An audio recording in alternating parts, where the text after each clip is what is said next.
أعوذ بالله من الشيطان الرجيم بسم الله الرحمن الرحيم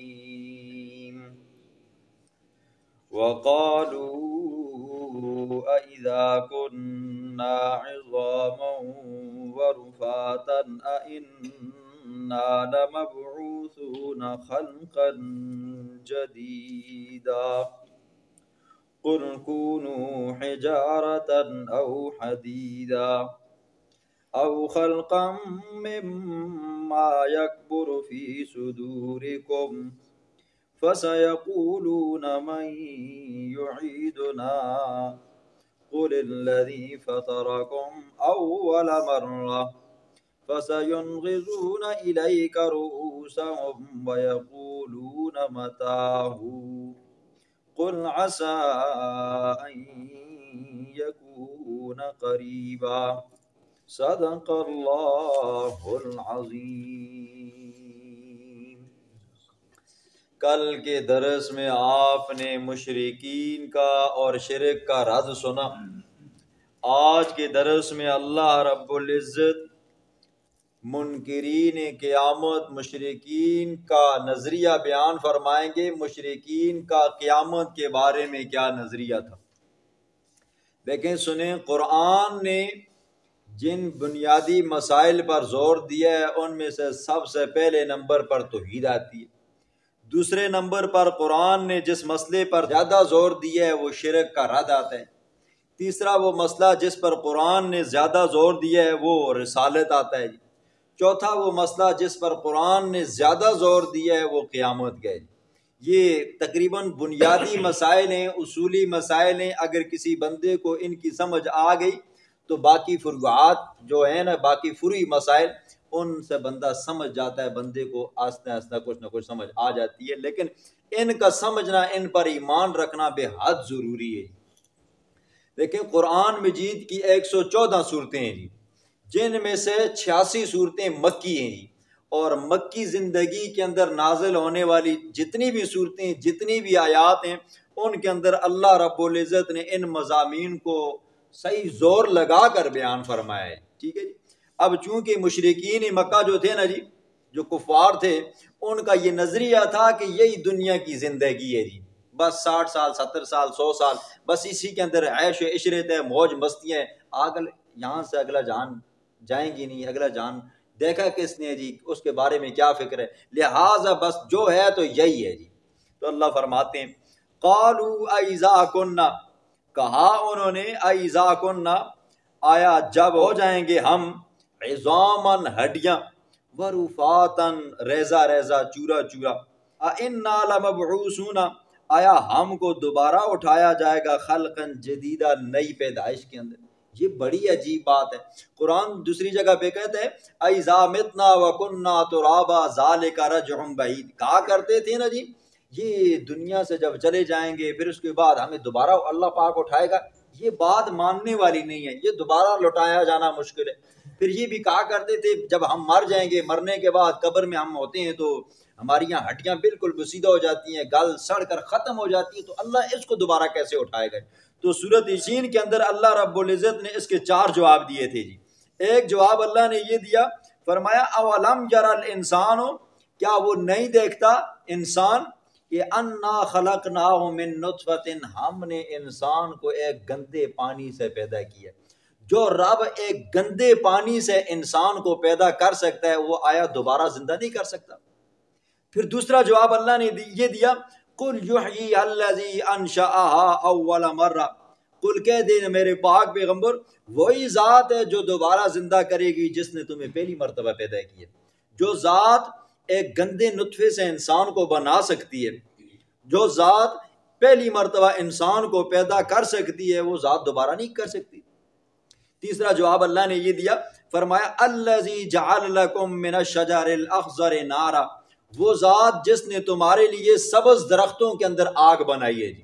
عرب کے اندر 3 قسم کے درخت تھے، 3 قسم کے درخت تھے، ایک کا نام مرخ تھا، ایک کا نام کلخ تھا، ایک کا نام عفار تھا جی۔ یہ 3 قسم کے درخت اس زمانے میں تھے جی، اب بھی شاید ہوں۔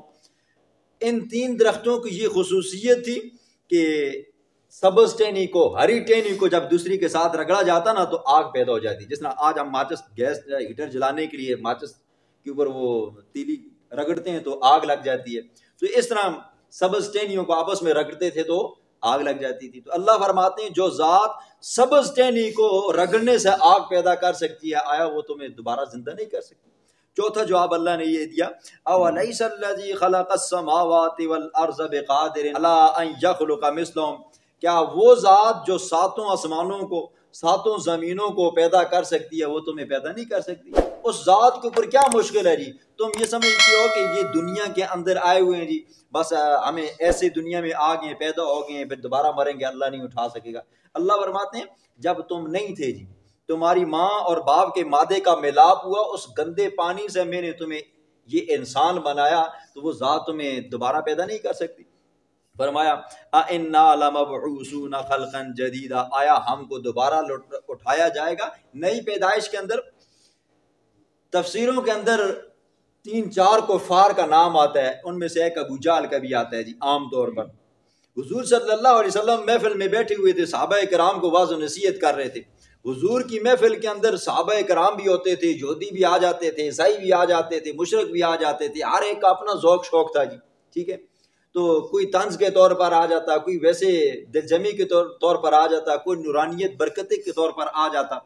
تو حضور صلی اللہ علیہ وسلم اپنے صحابہ کرام کو سکھا رہے تھے، بتا رہے تھے. ابو جہل آیا جی، اور ہاتھ کے اندر اس نے ایک کھوپڑی پکڑی ہوئی ہے جی، کپڑے کے اندر لپیٹی ہوئی. صحابہ کرام آگے بڑھے کہ ہو سکتا ہے کہ کچھ نہ کچھ یہ بدتمیزی کرے یا حضور کو نقصان پہنچائے. حضور نے صحابہ کو روک دیا. جب آیا محفل میں آیا تو حضور صلی اللہ علیہ وسلم کو کھوپڑی دی، کہا کہ آپ ہاتھ لگائیں.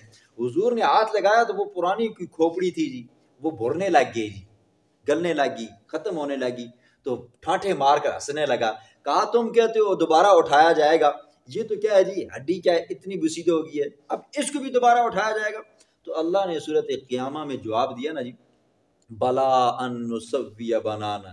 اے انسان تو میرے دوبارہ اٹھائے جانے کے اوپر تعجب کرتا ہے کہ مجھے دوبارہ کیسے اٹھایا جائے گا. اللہ فرماتے ہیں میں جب تمہیں اٹھاؤں گا نا، یہ ہڈیاں شڈیاں، یہ تمہارے بال جسم سب کچھ تمہارا اپنا ہوگا، حتیٰ کہ تمہارا فنگر پرنٹ بھی اپنا ہوگا. یہ فنگر پرنٹ ایسی چیز ہے جی، دنیا میں کسی بندے کا کسی کے ساتھ میچ نہیں ہوتا. اللہ فرماتے ہیں یہ اس وقت جو فنگر پرنٹ ہوگا نا، یہ دنیا میں جو ہے وہاں پر بھی یہی ہوگا، یہ فنگر پرنٹ بھی تبدیل نہیں ہوگا. تم میرے دوبارہ اٹھائے جانے پر کیسے اشکال کرتے ہو؟ اللہ فرماتے ہیں قل کونوا حجارۃ، جواب شکوہ، قل کہہ دے میرے پاک پیغمبر، کونو ہو جاؤ، حجارۃ پتھر، او حدیدہ یا لوہا. دیکھو سب سے زیادہ طاقتور چیز، سب سے زیادہ سخت چیز پتھر ہے نا جی، لوہ ہے جو نہیں ختم ہوتا. لیکن ایک مرحلے میں آ کر نا جی پتھر کو بھی رگڑا جائے نا تو یہ بھی کیا ہوتا ہے، گھس جاتا ہے جی.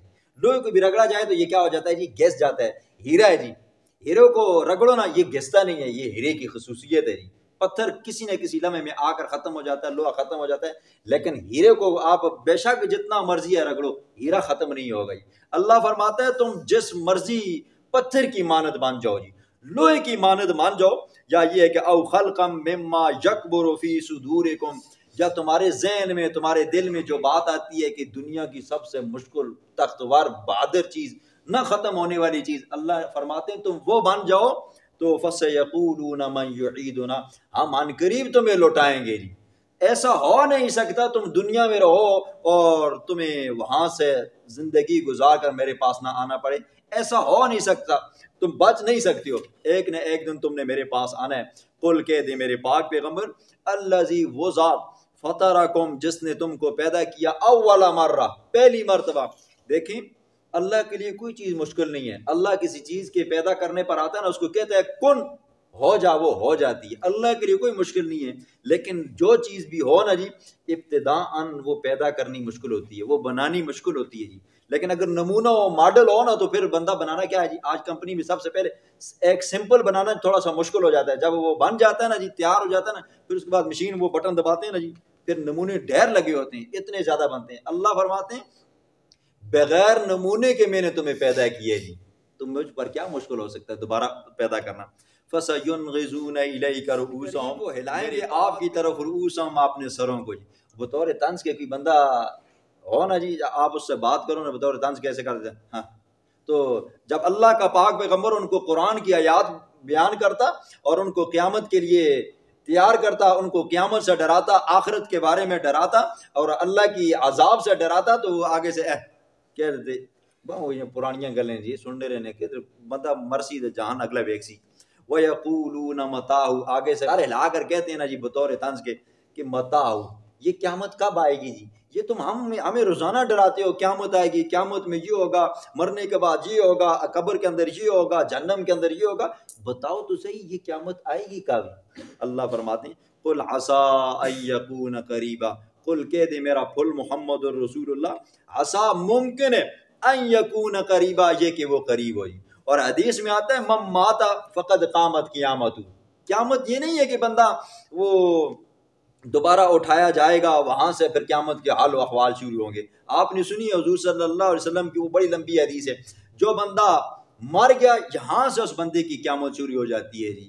اور بسا اوقات قیامت کے وہ اثرات بندے کو حالت نزع میں معلوم ہو جاتے ہیں۔ اللہ کے پاک پیغمبر نے فرمایا گنہگار بندہ ہوتا ہے تو اس کے پاس منکر نکیر آتے ہیں، ڈراؤنی شکل والے فرشتے ہوتے ہیں، بدبودار اس کے پاس کفن ہوتا ہے، کھینچ کر اس کی روح کو نکالتے ہیں۔ اور اگر نیکوکار ہو تو اس کے پاس مبشر بشیر آتے ہیں، خوشخبریاں والے، خوشبو والا لباس ہوتا ہے، خوشبو والا کفن ہوتا ہے، لاڈ پیار سے کہتے ہیں ارجعی الی ربک راضیۃ مرضیہ، نکل جائے اے روح تیرا رب تجھ سے راضی ہے، تیرا رب تجھے بلا رہا ہے، اتنے پیار سے کہتے ہیں۔ پھر یہاں سے مرا، پھر آگے قبر میں گیا، قبر کے اندر وہاں پہ عذاب شروع ہے جی، کہیں بچھو آ رہے ہیں، کہیں فرشتے اوپر سے مار رہے ہیں جی، کہیں اوپر سے سانپ مسلط کیے جا رہے ہیں، پھر کرتے کرتے محشر کا میدان آئے گا۔ فرمایا قل کہہ دے میرے پاک پیغمبر عسیٰ ان یکون قریبا، ممکن ہے یہ قیامت قریب ہو۔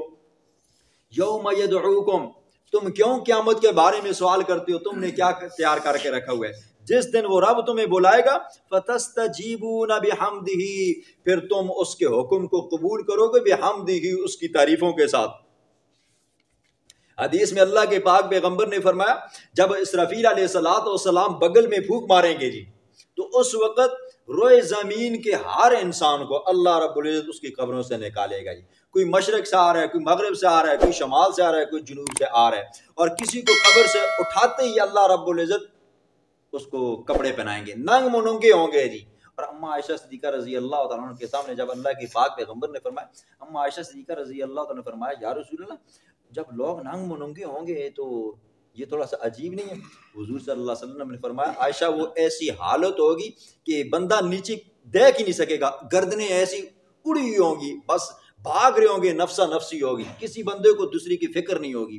تو حدیث میں آتا ہے سب سے پہلے اللہ رب العزت قبر سے اٹھتے ہی جس بندے کو لباس پہنائیں گے، کپڑے پہنائیں گے، وہ ابراہیم خلیل اللہ ہوں گے۔ دوسرے نمبر پر ہمارے پیغمبر جناب رسول اللہ صلی اللہ علیہ وسلم ہوں گے۔ حضرت ابراہیم علیہ السلام کو پہلے نمبر پر کپڑے اس لیے پہنائے جائیں گے کیونکہ دنیا کے اندر جب ان کو آگ میں پھینکا جا رہا تھا نا، ظالموں نے حضرت ابراہیم علیہ السلام کو ننگ منگا کر دیا تھا اور اس کے بعد ان کو آگ میں پھینکا گیا۔ تو رسول اللہ صلی اللہ علیہ وسلم نے فرمایا ان کو سب سے پہلے اللہ کپڑے پہنائے گا جی، اس کے بعد مجھے پہنائے گا، پھر ہر بندے کو اس کے اعمال کے مطابق کپڑے پہنائے جائیں گے۔ کوئی 2-4 قدم آگے چلے گا تب اس کے کپڑے اوپر آٹومیٹک آ جائیں گے، کوئی اور آگے چلے گا، اس طرح جتنے جیسے جیسے اعمال ہوں گے اس کے مطابق اس کے کپڑے پہنائے جائیں گے۔ اور وَتَظُنُّونَ، اور تم گمان کرو گے، إِلَّا بِسْتُمْ إِلَّا قَلِيلًا، نہیں تم دنیا میں ٹھہرے إِلَّا قَلِيلًا مگر تھوڑے جی۔ انسان کی یہ زندگی ہے نا جی 30 سال 40 سال 50 سال 70 سال 80 سال، لیکن آخرت کی زندگی کے مقابلے میں کچھ نہیں ہے۔ آخرت کی زندگی ہمیشہ والی زندگی ہے جی، وہاں پر نہ یہ بیماریاں نہ پریشانیاں نہ موت ہے جی، کچھ بھی نہیں ہے۔ جو لوگ آخرت کی فکر کرتے ہیں، جو لوگ آخرت کی تیاری کرتے ہیں، جو لوگ موت کی تیاری کرتے ہیں نا جی، وہ اپنے آپ کو سدھارتے ہیں جی، وہ اپنے آپ کے بارے میں سوچتے ہیں اس جہان کو چھوڑنے اگلے جہان میں جانا ہے، جو نیکیاں ہم نے کرنی ہے اس کے اوپر ہمیں تحفے تحائف ملیں گے، جو گناہ کیے اس کے اوپر ہمیں سزا ملے گی۔ لیکن جو بندہ آخرت کی فکر نہیں کرتا نا، آج کتنی قومیں کتنے لوگ ہیں جو آخرت کی فکر نہیں کرتے، موت کو ان کو ڈر ہی نہیں ہے، مرنا ہے، مرنے کے بعد اگلا جہان ہے ہی نہیں ہے، کچھ بھی نہیں ہے، کون پوچھنے والا ہے، تو وہ آج بھی حیوانوں کی زندگی گزارتے ہیں، حیوانوں کی زندگی گزارتے ہیں۔ اللہ کے پاک پیغمبر نے فرمایا اکثروا ذکر حازم اللذات، بہت زیادہ یاد کیا کرو اس چیز کو جو لذتوں کو ختم کر دینے والی ہے۔ کون ہے جی؟ موت ہے۔ موت کو یاد کیا کرو نا جی، بندے کی وہ عیش عشرت، بندے کو وہ 100 سالہ منصوبے آٹومیٹک ختم ہو جاتے ہیں جی، آٹومیٹک۔ ایک بندہ تھا، دوست تھا، کہنے لگا استاد جی آپ کے گاؤں میں گیا تو مجھے آپ کا علاقہ پسند آیا۔ میں نے کہا آپ نے ساری زمین اپنے علاقے کی بیچ کر آپ کے گاؤں میں آ جاتا ہوں، یہاں پر ایک زمین جگہ لے لیتا ہوں، سیزن آپ کے پاس گزارا کروں گا گرمیوں میں، اور واپس پھر اپنے گاؤں میں چلا جاؤں گا۔ اچانک دل میں خیال آیا کہ میں یہ منصوبہ بنا رہا ہوں، ایسا نہ ہو کہ میں یہاں سے وہاں پہنچ ہی نہ سکوں جی، اور یہ بھی ہو سکتا ہے کہ بھئی جگہ میں یہاں پہ خرید لوں بنا نہ سکوں، اور اگر بنا لوں تو رہ نہ سکوں جی، زندگی اتنی ہو ہی نہ ہو۔ کہا کہ یہ ختم ہونے والی ہے۔ لیکن جو بندہ آخرت کی فکر کرتا ہے نا جی، اس کا گزارا چھوٹی سی جھونپڑی میں بھی ہو جاتا ہے، اس کا گزارا دال ساگ میں بھی ہو جاتا ہے جی۔ لیکن جس بندے کو آخرت کی فکر نہیں ہے نا جی، وہ جتنے بڑے مکان بنائے گا ان کو مزہ نہیں آئے گا، کہے گا یار یہ پرانا ہو گیا، دوسرا بناؤ، تیسرا بناؤ۔ حضور نے فرمایا یہ لذتوں کو ختم کرنے والی موت کے بارے میں فکر کیا کرو، اس کو یاد کیا کرو۔ اس پر آپ کو ایک میں واقعہ سناتا ہوں موت کی یاد دہانی کے اوپر۔ ایران کا ایک بادشاہ تھا، اس کو ایک بیماری لاحق ہوگی، اس کا جسم پھولنا شروع ہو گیا۔ حضرت شیخ فرماتے ہیں کہ اس کے سلطنت کے اندر جتنے ماہر حکیم تھے نا جی، سب نے اس کا علاج کرنا شروع کر دیا جی، کسی طرح بادشاہ سلامت ٹھیک ہو جائے۔ لیکن بادشاہ سلامت ایک لقمہ کسی چیز کا کھاتا ہے، کوئی بھی چیز کھاتا ہے تو اس کا جسم حد سے زیادہ بڑھنے لگ جاتا ہے۔ حکیموں نے علاج کر دیا، کہا بادشاہ سلامت اس کا کوئی علاج نہیں ہے۔ پھر کسی نے بتایا فلاں علاقے کے اندر ایک حکیم ہے گمنام سا، لیکن علاج بڑا بہترین کرتا ہے، بڑا ماہر ہے، کہا اس کو بلایا جائے۔ جب اس کو بلایا گیا، اس نے بادشاہ کی حالت دیکھی کہ بادشاہ سلامت کا تو جسم پھول رہا ہے جی، پھول رہا ہے۔ اب دیکھیں جی، بعض بندوں کے یہ مزاج ہوتے ہیں جی، بعض بلغمی قسم کے ہوتے ہیں، بعض صفراوی قسم کے، بعض وہ ہوتے ہیں نا جی جو 5-6 ڈشیں بھی کھا لیں نا جی چاولوں کی، نا پتہ نہیں چلتا جی چاول کدھر گئے۔ بعض وہ ہوتے ہیں نا جی صرف ایک نوالا مارے نا بندہ سمجھتا ہے وہ کدھر سے کدھر پہنچ گئی، پیٹ آگے بڑھ جاتے ہیں جی۔ اب وہ بادشاہ سلامت کے ساتھ یہ معاملہ بن گیا جی۔ اب وہ حکیم صاحب آیا تو اس حکیم صاحب نے حالت دیکھی، اس نے کہا بادشاہ سلامت میں آپ کا علاج کرنے سے پہلے میں آپ کا ستارہ چیک کروں گا جی۔ ایران کا تھا تو ایران کے لوگ مجوسی ہوتے ہیں، ستارہ پرست ہوتے ہیں جی، وہ بندے کی قسمتیں ستاروں میں ڈھونڈتے ہیں۔ بادشاہ نے کہا ٹھیک ہے جلدی جلدی کرو جی۔ ایک رات یہ 2 راتیں اس نے حساب کتاب کیا، صبح کے وقت آیا، کہنے لگا بادشاہ سلامت آپ صرف اور صرف 40 دن زندہ رہو گے، 40 دن کے بعد آپ مر جاؤ گے، اگر نہ مرے تو مجھے سولی پہ لٹکا دینا۔ اس کا پکی بات ہے، ہاں جی آپ کا ستارہ یہ کہہ رہا ہے، آپ کا ستارہ ابھی اس گردش میں ہے۔ اب بادشاہ کو پتا چلا نا جی 40 دن کے بعد میں مر جاؤں گا، بادشاہ کی وہ راتوں کی نیند اڑ گئی، وہ جو عیش عشرت تھی نا آٹومیٹک ختم ہوگی، وہ جو کھانے پینے تھے نا جی وہ بھی ختم ہو گئے۔ اب ظاہر بات ہے بندے کا سکون چلا جائے، بندے کے ذہن کے اوپر موت سواری ہو جائے جی، 40 دن کے بعد مروں گا، ہائے کیا کروں، کام نمٹانے پہ لگ گیا جی، بس وہ عیش و عشرتیں سب کچھ ختم ہو گیا، کھانا پینا سب کچھ بھول گیا جی۔ اب 40 دن پورے ہوئے، بادشاہ نے دیکھا 40 دن پوری ہو گئی ہیں، میں تو مرا ہی نہیں ہوں۔ 41ویں دن حکیم کہا بلایا جائے جی، حکیم کو بلایا، کہا کہ تم نے کہا تھا کہ 40 دن کے بعد بادشاہ سلامت آپ مار جاؤ گے، تو آج 41واں دن ہے۔ کہا بادشاہ سلامت میں نے آپ کا علاج کر دیا، دیکھا میں نے آپ کو کہا تھا کہ 40 دن میں آپ مار جاؤ گے، یہ آپ کا علاج تھا، اور آپ کی حالت جو بیماری تھی وہ کیا ہوگی، ختم ہوگی، آپ کا پیٹ کیا ہو گیا، اندر کو آ گیا، جسامت کیا ہوگی، ٹھیک ہوگی، یہ میں نے آپ کا علاج کیا۔ دیکھیں خدا کی بھی کتنے عجیب نظام ہے، اگر اللہ بندے کو بتا دیتا نا کہ فلانا بندہ فلاں سال میں اتنے سالوں کے بعد اتنے مہینوں کے اندر اتنے وقتوں کے اندر اتنے لمحے کے اندر اور فلانے گاؤں کے اندر یہ مر جائے گا، تو ہمیں اگر اس بات کا علم ہوتا نا تو آج ہمیں ایک دوسرے پوچھتے نا اور کیا حال ہے، نہیں کہ بس یار سال رہے گا مرنا والا جی، اور کیا حال ہے بس ایک ہفتہ رہے گا مرنا والا، بندہ مرنے سے پہلے مر جاتا ہے جی۔ لیکن اللہ کتنا غفور رحیم ہے، اس نے وقت نہیں بتایا جی، موت اچانک آئے گی، اچانک آ جاتی ہے، لیکن پھر بھی کہا ہے ہر وقت تیار ہو، ہر وقت تیار ہو۔ جو بندہ موت کی تیاری میں رہتا ہے نا جی، اللہ کرتا ہے اس کی جتنی مشکلیں ہوتی ہیں یہ بھی آسان ہو جاتی ہیں، بندے کو گناہ کرنے کا موقع نہیں ملتا، اگر گناہ ہو بھی جاتا ہے نا جی بندہ نادم ہو جاتا ہے، بندہ توبہ کرتا ہے، وہ گناہ بھی کیا ہو جاتا ہے جی، ختم ہو جاتا ہے جی۔ اعوذ باللہ من الشیطان الرجیم، بسم اللہ الرحمن الرحیم۔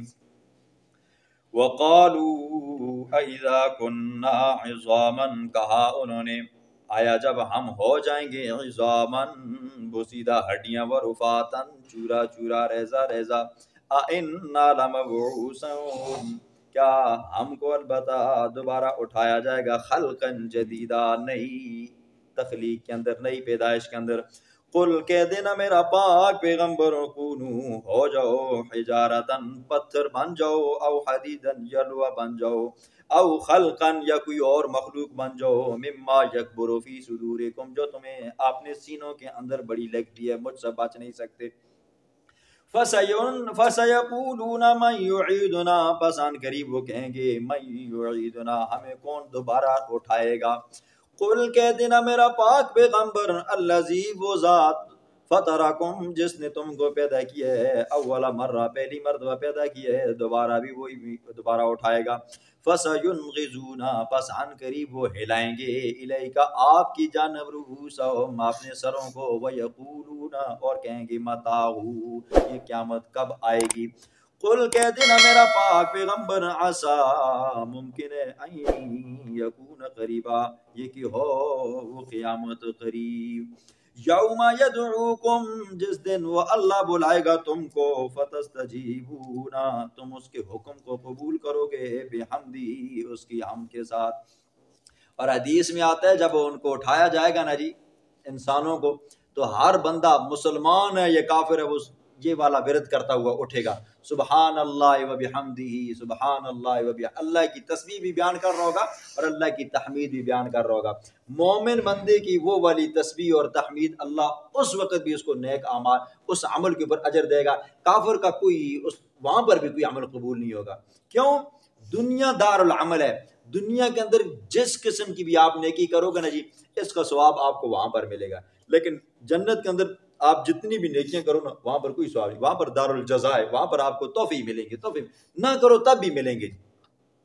وَتَظُنُّونَ اور تم گمان کرو گے، إِلَّا بِسْتُمْ نہیں ٹھہرے تم دنیا میں، إِلَّا قَلِيلًا مگر تھوڑی مدت.